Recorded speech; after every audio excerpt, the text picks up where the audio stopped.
Hello, everybody. How's it going? It is Matt, and it is Wild Wednesday, and I am back at you with yet another review. And before I roll on to anything, I want to wish each and every one of you a great morning, evening, dawn, day, or dusk, all that lovely stuff, because life really is too short as is.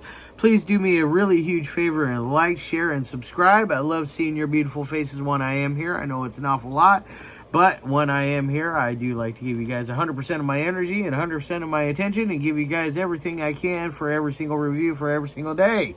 With that being said, also one last little tidbit of information. Check out the description box for every movie. Today, I give you your brief synopsis, your starring cast, your director, your runtime of the cut I am watching, a link for a trailer, and then I also give you a link for where you can buy this bad boy, because this is part of the UK collection from Dark Side Releasing, a Canadian distribution company. But I gave you an Amazon link, so you will save yourself a little bit of money on shipping if you do happen to go through that route. Otherwise, you can go through Dark Side Releasing to get your copy. As far as I know, it's still available through them. I will put their link in the description box if I find one for it. Either way, there will be a link for it to be purchased down below. So definitely look for that. And now, with any further ado, let's get on to the film of the day. And today's came out back in 2020. It is from Trash Arts Productions and is directed by Sam Mason Bell and is none other than the 2020 banger known as Millennial Killer. Yes, oh my gosh, this was fun. I was absolutely stunned by this. I am new with Sam's work.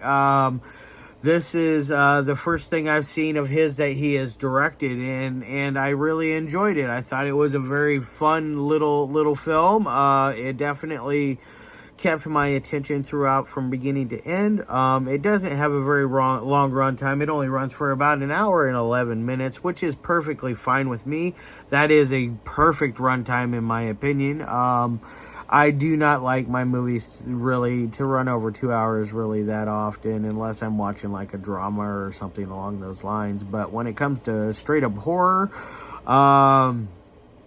yeah, it's hard to run over that 2 hour length. Yeah, I'm looking at you, Suspiria remake.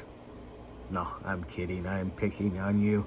Anyways, anyhow, let's look at today's movie. Now, this one, like I said, it came out back in 2020. What is it about? It is about this young couple who you meet at the very beginning. They're having a little jaunty walk through the woods. Not really through the woods, but through a scenic area. I'll say that, because there is housing all around them. They say woods in through it, but it's pretty. It's scenic. I'll just say that.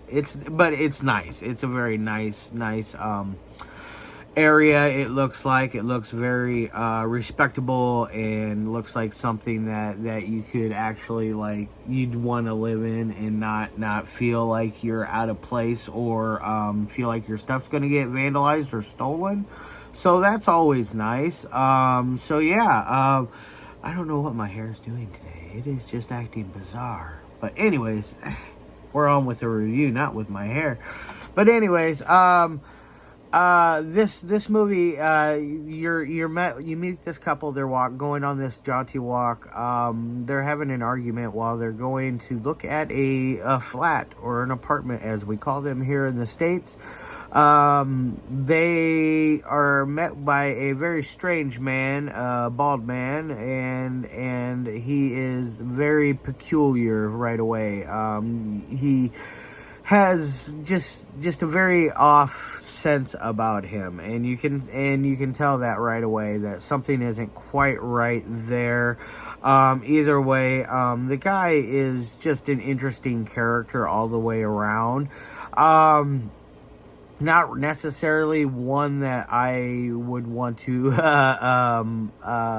meet in a dark alleyway, or at least meet at this apartment, because when they go inside, he's showing them around, and he makes it a point to always show each person and each couple that come through there the chandelier. Yes, check out the chandelier. I installed it myself. And some people are quite nice about it, and some are kind of rude. There is a guy. I'm not going to get to him quite yet, but he likes to point out this lovely chandelier, and I got a chuckle out of that every time. It was quite funny, because once you realize what his plans are and his intentions are, it's like, oh, this guy is definitely, he's a bad dude. He takes them through their tour, leads them up through the master bedroom, and in the master bedroom, you find out that there is a girl up there that has been tied up for God knows how long. She is beaten and bruised and cut and slashed, and she is tied up, and she is just not looking good. She is worse for the wear. She looks terrible. Our couple notices it. Our lovely landlord, or what did they call him? A real estate agent type. He basically decides he's going to clobber the dude Rishky Patel over the head, and he puts a cloth over Robin's mouth and puts her out, or Naomi as her character is called, puts her over Naomi's mouth, and she is out for the count. She wakes up later, and so does her boyfriend, and they both are quickly met yet again by our lovely estate agent. He is just a not very pleasant man. He comes in and he quickly dispatches the boyfriend by bashing him in the skull multiple times with a claw hammer. Which, by the way, the claw hammer is his weapon of choice, next followed by a knife. The guy likes to stab people too as well. So he likes to get down and dirty. So that's basically what you got going on. That's your basic start of everything. She is kept there, and one by one, day by day, different victims are lured up into this flat to their demise, essentially, from couples to a super obnoxious guy, like I was going to say earlier, who is more attentive on his phone. He's talking trash. He's talking about, oh, there's mold on the wall. It's just not a very good place. The chandelier is just whatever, like, how dare you diss the chandelier, bastard. But yeah, he's just this really arrogant, cocky kind of prick that you just want to just slap upside the mouth. He's just one of those characters. And he, obviously meets his demise. And then you meet a very lovely couple that are very, very nice. And it's their very first place getting together. And they are dispatched. And you feel bad for them.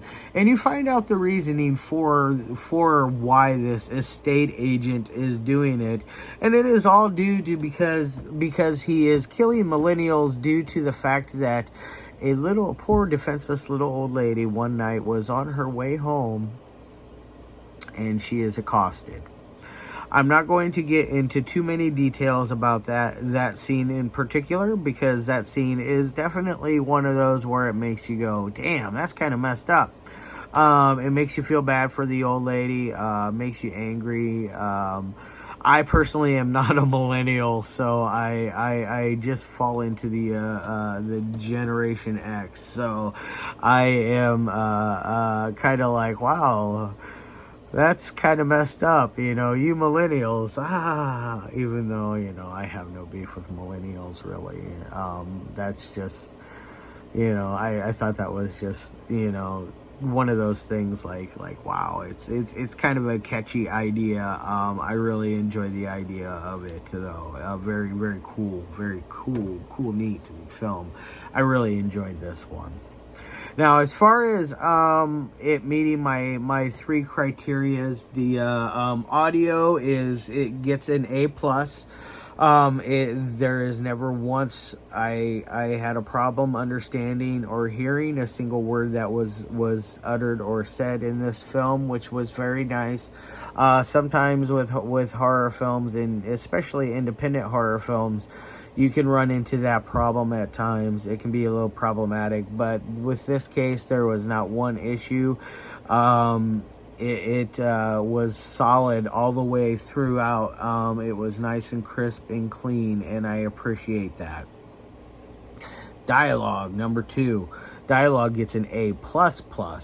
It was very good on the dialogue. It had nice things that were everything that was being said and relayed on the screen was very believable, and didn't make you feel like, oh, these people wouldn't say shit like that, no, it definitely stays on point with how I feel like the younger generation would speak, how an older generation would speak to the younger generation, and vice versa, the younger generation to the older generation. And how they treat the old lady, the youngest generation are treating the old lady in that sense. So it's I mean, I'm not gonna say that I believe that all millennials are gonna go out and accost an old lady. That's just asinine to think that.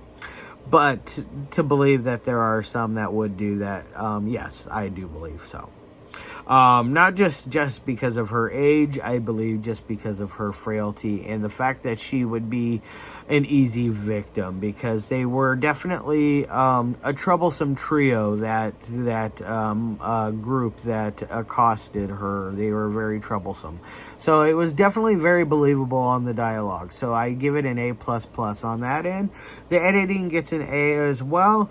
It stays nice and smooth. There's no like really weird scenes that seem out of place or anything, that no weird like goofy jumps in the cuts, like where it feels like it's the pacing gets out of place.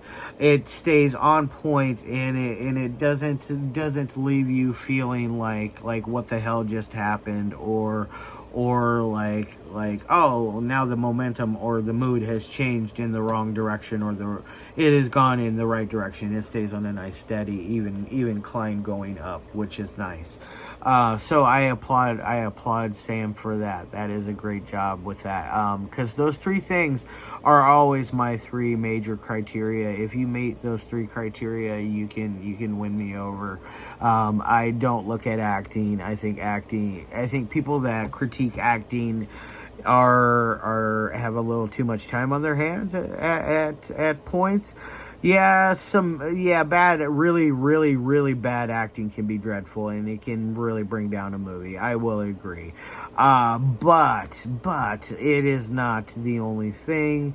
You got to remember, not everybody in real life is an actor, so there's that you got to keep in hand, and the fact that you are dealing with professionals in this case. So it just being an independent film does not mean that you're dealing with somebody who's just making a home movie. So keep that in mind. I hate that when people critique acting. The acting is very good in this.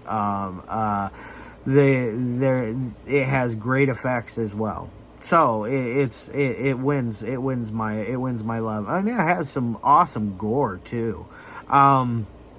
So those of you that come for the gore, definitely stay for it. It definitely delivers, especially in the final act. It really gets nice and bloody, and I liked it a lot.